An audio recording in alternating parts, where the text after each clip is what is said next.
começar, vamos entender a etimologia da palavra rico. Rico vem do gótico reix, né, que significa poderoso. E no grego, no grego não, desculpa, no latim, reix vem de rex, que é rei. Então esses prefixos, né, que vão nos direcionando. E aí se nós juntarmos essas duas palavras, rei e poder, nós podemos entender que rico é alguém que exerce uma grande influência, seja uma grande influência de direcionamento, né, então um rei, seja um poder a partir da disposição de bens materiais. Então, rico do ponto de vista extremamente etimológico, ou seja, da origem da palavra, do significado da palavra, no dicionário ele vai estar muito atrelado a poder, tá? Então, é interessante nós começarmos por esse olhar, eu gosto muito de entender esses aspectos, assim, de onde vem, o que que significa? Significa isso. E aí eu fico pensando assim, poder, né? O que que é ser uma pessoa poderosa? E aí nós voltamos para essa discussão. Isso pode ser do ponto de vista absoluto ou pode ser do ponto de vista subjetivo. Do ponto de vista objetivo, tem vários e vários estudos que ficam buscando conceituar o que que seria uma pessoa rica de verdade, o que que seria os super ricos. Então existem inúmeros artigos que se dedicam a essa frente de atuação. Tem um estudo em específico que eu vou deixar aqui na descrição que traz uma discussão bem interessante. Algumas coisas eu concordo, outras coisas eu não concordo, mas eu gosto de ler, independente de eu concordar ou não, para me incentivar um pensamento crítico, inclusive sobre as coisas que eu acredito, né? É confrontar aquilo que eu acredito. Então eu acho isso muito rico. Por vezes as pessoas elas abraçam o viés da confirmação, que é só buscar evidências que validem o que elas acreditam, e elas não se abrem para ler e escutar coisas as quais confrontam.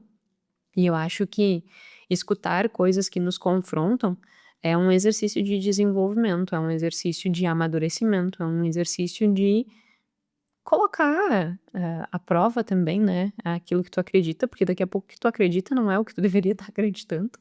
Então eu acho muito interessante isso, e aí esse é um dos artigos que traz uma posição que eu não concordo com alguns aspectos, eu concordo com outros, enfim, como sempre aqui na descrição. O que que ele prega, né? Ele prega que se nós formos olhar do ponto de vista absoluto, nós poderíamos considerar a riqueza e e a hipótese, né, de um conceito de quem é rico, pautado primeiro na relação indivíduo-sociedade. Ele parte do pressuposto de que todo indivíduo depende de uma sociedade para que ele possa sobreviver, porque se nós não tivéssemos sociedade, nós não sobreviveríamos, e isso não é hoje, isso é ao longo do nosso processo evolutivo, né? Se não houvesse uma sociedade, se não houvessem tribos que pudessem um proteger aos outros, provavelmente nós teríamos sido exterminados. Então, essa convivência social, ela é muito importante tanto do ponto de vista de sobrevivência quanto do ponto de vista evolutivo de também procriação, né? Então, ele parte desta ideia de que nós precisamos da sociedade, assim como a sociedade precisa do indivíduo. Então, não existe sociedade sem indivíduo, assim como não existe indivíduo sem sociedade. Partindo dessa hipótese, ele diz o seguinte: se indivíduo depende de sociedade, sociedade depende de indivíduo, todos os indivíduos deveriam viver numa condição que os permitisse ter uma boa qualidade de vida.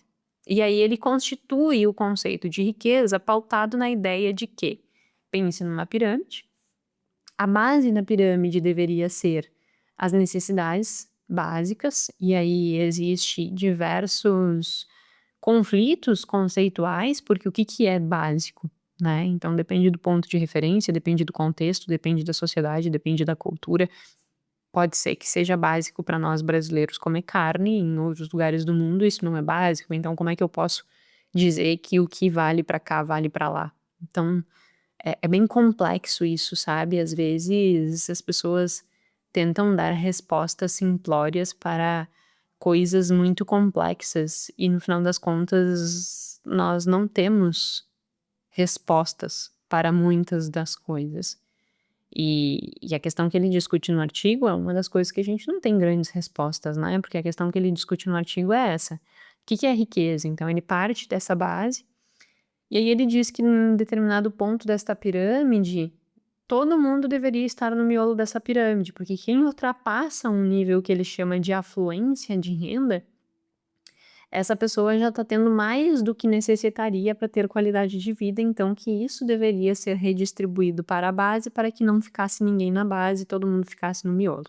Então, quem passa da linha de afluência, repassa esse dinheiro para quem está na base, para que nós, aos poucos, vamos tirando todo mundo da base e colocando todo mundo para cima. Essa é a hipótese dele de riqueza, que super rico seria aquele, né, ou a linha da riqueza, seria aquele que ultrapassa essa linha de afluência, ou seja, que o que ele ganha não vai mais ser necessário para ele, que isso já será um excedente, e este excedente deveria ser redistribuído. Então, esta é a concepção do artigo. E ele faz alguns cálculos a partir disso, né? E eu usei a estratégia de cálculo dele para fazer um cálculo para o Brasil, porque ele faz para a França, para a Irlanda e para o Reino Unido. Aí ele diz que na França esse nível de afluência deveria ser 59.500, na Irlanda deveria ser 48.500, no Reino Unido 47.500, isso renda anual, que a partir disso deveria estar havendo a redistribuição.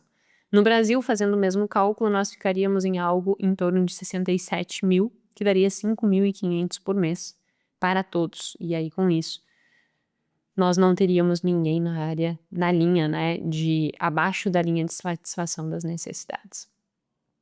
Primeira coisa, eu acho que esse conceito,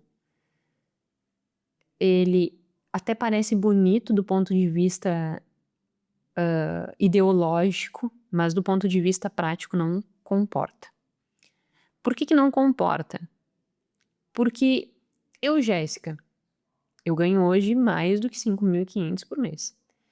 Só que para eu ganhar o que eu ganho hoje, eu tenho um esforço muito significativo. E se todo o excedente que eu tivesse para além de 5.500, eu tivesse que redistribuir, provavelmente eu não empregaria o mesmo nível de esforço. Não do ponto de vista de esforço para que eu pudesse ganhar mais. Provavelmente o que eu faria é que eu empregaria um esforço em termos de busca de ascensão de renda até os 5.500. E eu não me esforçaria para além disso. Num exemplo muito prático. Eu não gosto de fazer anúncio, né? Fazer anúncio no Instagram. E eu venderia uma turma da formação sem anúncio, como eu já fiz. Só que hoje em dia a entrega do Instagram, a entrega do YouTube, ela não favorece, né? Então tu precisa colocar para que as pessoas vejam que tu está com o teu curso aberto. E para isso a gente tem que usar tráfego pago. E aí eu tenho que gravar os anúncios. Se eu tivesse que redistribuir o que eu ganho para além dos 5.500, eu não faria anúncio. Porque é um esforço que para mim é bem chato. Bem chato, eu não gosto de fazer. Eu gosto de dar aula. Agora, ficar fazendo propaganda assim, eu não gosto de fazer. Embora eu tenha absoluta certeza hoje, depois de 2 turmas terem rodado e os feedbacks que eu recebi, eu tenho absoluta certeza que a minha formação em finanças comportamentais é algo que efetivamente transforma a vida das pessoas. O feedback das pessoas é o seguinte, dos alunos, né, que o podcast ele inspira, mas a formação transforma. Que a formação ela realmente faz com que exista uma mudança de perspectiva frente ao dinheiro, frente às decisões e frente à vida. E que isso constrói uma nova vida, uma vida que vale a pena ser vivida. E isso não sou eu que estou dizendo, são os meus alunos que estão dizendo. Só que se eu fosse ter que fazer uma redistribuição dessa renda para além dos 5.500, que é o cálculo que daria aqui no Brasil, eu não faria anúncio. Então, menos pessoas veriam que eu tô com a formação, menos pessoas teriam possibilidade de ter esta transformação, porque eu não ganharia nada além do que eu já ganhava, para vender para mais pessoas, então eu não teria a preocupação de vender para mais pessoas. Então eu me acomodaria com os 5.500. Eu não me exporia a fazer coisas que eu não gosto, porque isso não me geraria nada mais. Então eu vou ficar quieta aqui com os alunos que me permitam ter uma renda de 5.500 e pronto, não vou fazer nada mais do que isso. Então eu acho que é um discurso muito bonito do ponto de vista ideológico, mas do ponto de vista prático não funciona. Porque no momento que eu vou querer, é como se eu estivesse punindo a pessoa que se esforça para ganhar mais. E aí, se eu tô punindo essa pessoa não vai mais ter aquele mesmo desempenho. E aí, no final das contas, o resultado prático dessa redistribuição que ele sugere no artigo seria todo mundo ganhar menos. E aí ninguém teria excesso. Por que ninguém teria excesso? Porque ninguém se esforçaria. Só que daí, não tendo este excesso, também não teria o que redistribuir. E aí todo mundo seria mais pobre. Todo mundo, porque a produção seria menor, entendeu? Então, assim, eu acho que esse tipo de discurso é muito bonito do ponto de vista ideológico, mas do ponto de vista prático ele não se sustenta. E eu acho que ele também acaba, nos lugares que tentam sustentar esse tipo de discurso, acaba fragilizando muito a sociedade como um todo, porque daí a miséria vem com força, né? Então, eu tô trazendo esse exemplo só para dizer, assim, que existem vários conceitos de riqueza, né? E que nesse artigo diz, por exemplo, rico é aquele que estaria passando essa linha de afluência, que no caso do Brasil seria um ganho de 5.500 mês, que no caso da França, se nós pegarmos, meu telefone acabou a bateria, mas se nós pegarmos 59 mil e bota 60 mil, né? 60 mil seria 5 mil por mês, sim, só que daí na França não 5 mil reais, né? 5 mil euros. Na Irlanda, no Reino Unido, então tudo pairaria por aí o que é excedente de ser rico. Essa é uma visão do que é ser rico dentro desse artigo que eu trouxe toda a discussão, porque eu achei curiosa a discussão. É aquelas coisas que eu trago porque eu acho curiosa. E aí eu fico reflexiva, né? Eu fico, tá, mas do ponto de vista prático, isso é muito bonito de ser dito. Mas e na prática funciona? É por isso que eu quis trazer aqui. E esse debate. Mas para mostrar que também, do ponto de vista absoluto, também existem pontos de vista diferentes. Então esse é um ponto de vista.